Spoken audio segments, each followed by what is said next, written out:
Sahabat setia Gowor yang dikasihi Tuhan, Shalom. Hari ini adalah Senin 12 Februari 2024. Kita mengawali pekan ini dengan semangat dan dengan penuh rasa syukur. Hari ini kita bersama-sama merenungkan firman Tuhan yang diambil dari Injil Markus 8 ayat 11 sampai dengan 13.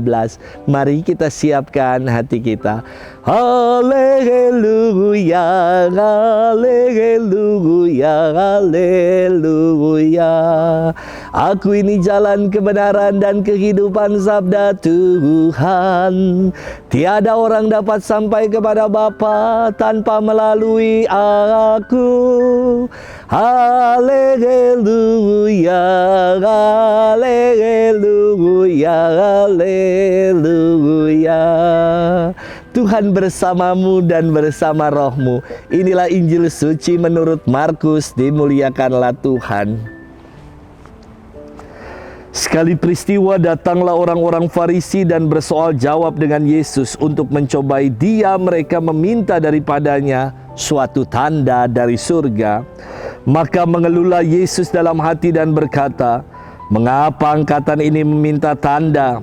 Aku berkata kepadamu, sungguh kepada angkatan ini sekali-kali tidak akan diberikan tanda." Lalu Yesus meninggalkan mereka. Ia naik ke perahu dan bertolak ke seberang. Demikianlah sabda Tuhan.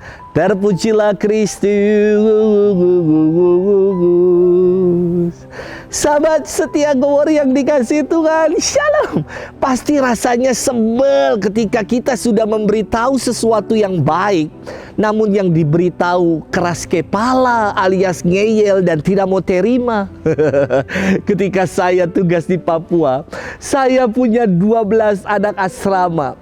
Yang tidak sekolah kami sebut sebagai bina tani. Ia membantu kami para pastor untuk mengelola perkebunan juga peternakan. Anak-anak yang sekolah kami sebut dengan bina pelajar. Kami juga adakan les-les, kursus-kursus bagi para pelajar.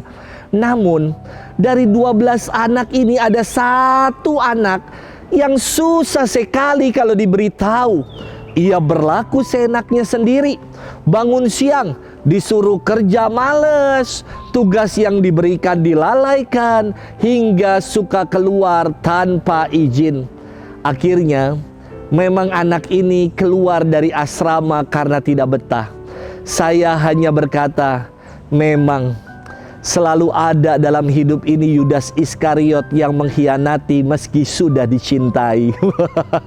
Sahabat setia Gowor yang dikasihi Tuhan, dalam firman hari ini dikisahkan orang-orang Farisi yang bersoal jawab dengan Yesus untuk mencobai dia. Mereka meminta dan menuntut suatu tanda dari sorga. Aneh sekali. Anehnya di mana? Karena kisah yang kita renungkan pada bacaan Injil hari ini sudah berada di tengah-tengah dari keseluruhan Injil Markus. Artinya, Yesus sudah banyak melakukan ini dan itu. Ia sudah banyak melakukan karya-karya dan mukjizatnya. Namun kenapa mereka masih saja tidak percaya dan menuntut tanda? Inilah pribadi ngeyel, pribadi keras kepala yang menutup hati bagi Tuhan dan hanya mau menang sendiri saja. Sikap yang demikian inilah yang membuat Yesus sedih dan prihatin. Sikap yang demikian ini yang membuat Yesus akhirnya bersabda, sungguh kepada angkatan ini sekali-kali tidak akan diberikan tanda, karena percuma dan sia-sia. Mereka udah melihat begitu banyak karya mukjizat dari Yesus, tetapi tetap saja masih ngeyel dan tidak percaya.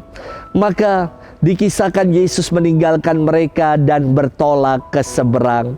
Karena sekali lagi percuma kita ngomong kepada orang yang tidak mau tahu dan memberi tanda kepada orang yang tidak mau percaya. Sahabat setia Gowor yang dikasihi Tuhan, orang Papua menyebut pribadi yang ngeyel sebagai kepala batu. Pribadi macam ini tidak pernah mau dengar ketika dinasehati atau diberitahu.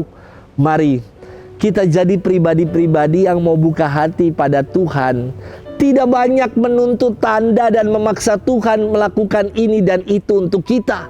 Tetapi kita justru dengan membuka hati akan semakin melihat betapa campur tangan Tuhan yang begitu luar biasa atas hidup yang Ia karuniakan ini.